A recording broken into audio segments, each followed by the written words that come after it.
All right, when you reach into a high vibe state, you will experience success. And then another high vibe signature is integrating all the things that you've learned and absorbed and being able to transmit that energy to other beings, to other people. If you're not in the right environment, not around the right people, or if you're not even aware of your own energy, or you're overexpending your energy, you're burning yourself out, you're burning the candle at both ends maybe, you might find yourself interfering with other people, and that would be a low vibe frequency, which then results in either bitterness or resentment, and that's internal. So using those emotional clues, this is so important about moving from the low vibe to the high vibe of success, from moving from bitterness and resentment to the high vibe of success and integration, moving from interfering in others' lives and trying to, why don't they recognize me? Why don't they see me? Why I have such good insights, like why, maybe it's could be the tone of voice that you use, or maybe that person just isn't ready to hear, and maybe there is something else for you to just come back to yourself, come back to your center, reevaluate, focus on yourself first and foremost. If you find yourself getting bitter or resentful and not being listened or heard or recognized by others, what can you do for self-care? What can you do to recharge your own batteries? What can you do to make yourself feel good about where you're at in your life? Whatever is the thing that brings you joy and happiness in your life. Activities, and it's really making you focus on yourself for you to turn your light on, to turn your lighthouse on. And what can you do to specifically curate your own wisdom and your gifts? I find that a lot of projectors, myself included, I tend to feel burnout when I'm focusing more on doing, and not focusing enough on how to really focus on learning and observing the things that I know fascinate me too. Yes, learning and absorbing all the information of whatever interest that I'm interested in. I feel really fulfilled if I'm feeling maybe like not inspired to learn things. Like if I'm kind of feeling a little stuck or not sure where to put my energy, or maybe I'm bored, I then end up focusing on what kind of input do I want to take into my system? What do I want to learn next? Because we are just huge sponges of information. We are so able to take in so much information and awarenesses, energy from others, almost like sampling, but we just absorb it and we keep it and we retain it. And it stays in a large file in our energy bodies. And then when it's the right time and place, we're able to transmit that energy and use that information to guide and optimize the efficiency of others, which then creates success. And what we need to have in order to move from the low vibes of bitterness is that having faith that there is a higher purpose in whatever your spiritual practice is, however that looks like for you, believing that there is something greater than yourself will help you to get into that faith that you are being guided and supported. And the faith that the people that you need to help lift you up and give you energy and do the heavy lifting will come into your life. We don't have to do everything ourselves. No, we definitely don't have to do everything ourselves. We're all interdependent with each other. As being unique individuals and beings, we all play a role, and every one of us has a piece of the puzzle. Let's talk about the shadow, or the lower expressing self of being a human. So when I talk about the shadow, it's like all those elements in the lower frequencies. So one thing that you will notice as a projector, because we see so clearly, is that if you're not being recognized by others at all, you might get a sense of bitterness, and that can show up in actually two different ways, depending on whatever was socially acceptable in your family, Maybe you were come from a family that likes to bottle it all in, not talk about your emotions, don't ruffle the waters, and then you keep that inside of yourself. And it's called gunny sacking, where you take those internal pebbles of bitterness and you stuff them inside of yourself because you feel like you don't have an outlet. So that's one way that it can manifest. But so the thing that you have to do in order to move out of it is either journaling or writing your own memos or getting that information out in a healthily constructive way.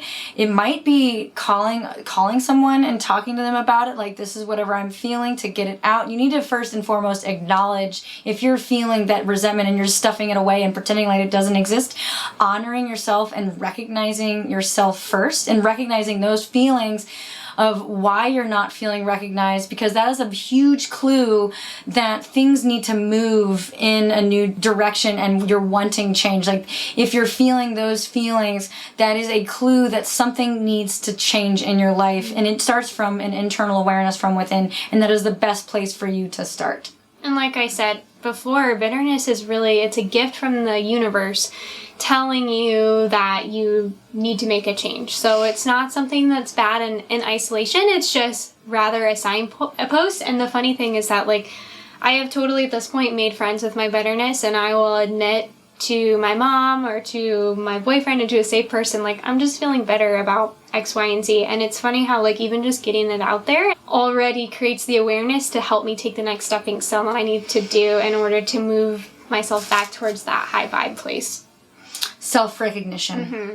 Yep. The other thing, and I like to call it, because this is what was socially acceptable in my family, verbal venom. It's when you're feeling kind of backed into a corner, and the only thing that you can do is just take all of your awareness and lash out at the person who you're feeling like is backing you into a corner, because you will emotionally hit them where it hurts and just drive it into them. And that, I know from personal experience, is not always the best and healthiest case to do. It can be really damaging, because the words and the things that you can say because of our penetrating auras definitely make a huge impact on that other person. And so being aware, because essentially at the end of the day, like, I don't want to be a mean person that says things out of bitterness. Spite. Oh yeah. Oh boy. I now catch myself, especially if I'm right at the time of my cycle or right before I'm about to start my moon time, I can find myself getting mean. I'll even say to my partner now, I'm getting mean. Okay, I need to step away and just pull my energy back, because I'm not saying very nice things right now. And it's just retreating into myself so that I can get into an awareness of self-care. I recognize, I honor these things that are happening inside of me. I know my potential, I know my capabilities. I don't really want to do any damage or harm. So I'm going to transmit this energy and transmute this energy and do some self-care so that I don't hurt anybody. As we raise our frequencies, creating karma, being able to know when to speak and when not to speak, in terms of our bitterness, using it as a tool. But at least I know now when to use my awareness, and also my partner, we've actually turned it into a good thing, because then my partner knows, like, to back off, or like we'd have an energy exchange, and it's just is good communication of like, okay, we need to something needs to change. It's just an awareness, and we're using it as a tool for awareness to shift and pivot. Mm-hmm. So as a projector, one of your superpowers is your ability to guide other people.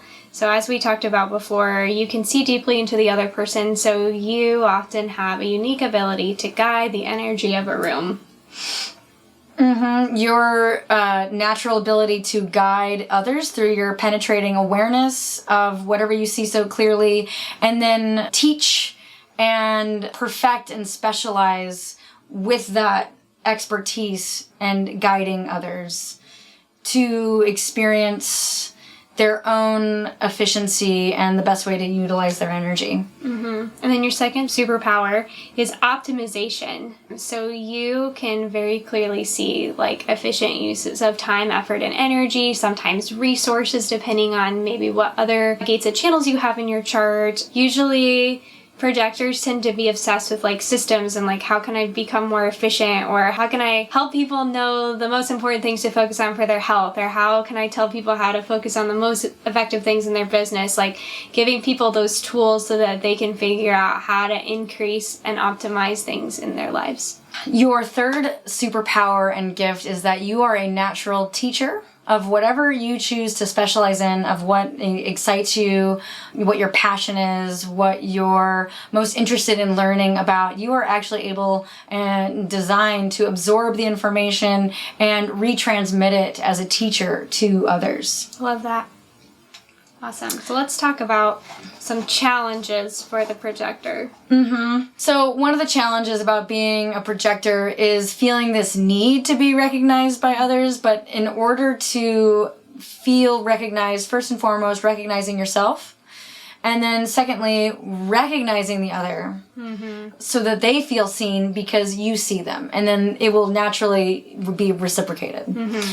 Being patient with yourself about what you're learning, and if you haven't quite figured out where you're at in your life, or what direction you're going in, or not feeling so certain about like utilizing and being in your experiment within your human design, learning to go more with the flow and stepping out of your mind and into more of your body.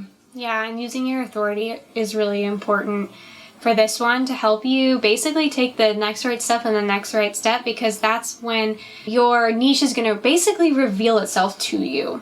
Knowing when to speak and be silent in the relationships and just kind of let it all... Have you ever been in a party where people are talking and you might find yourself to be listening and observing other people talk to you? You might wondering like when to interject your little tidbits of wisdom and inspiration or information that you have. You have to be very aware of the energy. Sometimes I have spoken when it was definitely kind of out of place, and I might be like, oh, whoops. But you just kind of let it go and you let it flow, and mostly people forget about your little... Yeah, knowing when to speak and when you're invited to speak is an experiment all within itself, especially if you have an undefined throat. It's the third chakra down, it's a little box. So playing with when is an appropriate time to speak, and also when am I maybe trying to push my thoughts and ideas into a space prematurely. And it's natural because being in the ebbs and flows of relationships, it's like knowing when to speak, knowing when not to speak. One of the other challenges is finding the right environment and the right audience and the right people that recognize you, and finding your tribe. Just finding people that connect and can recognize you.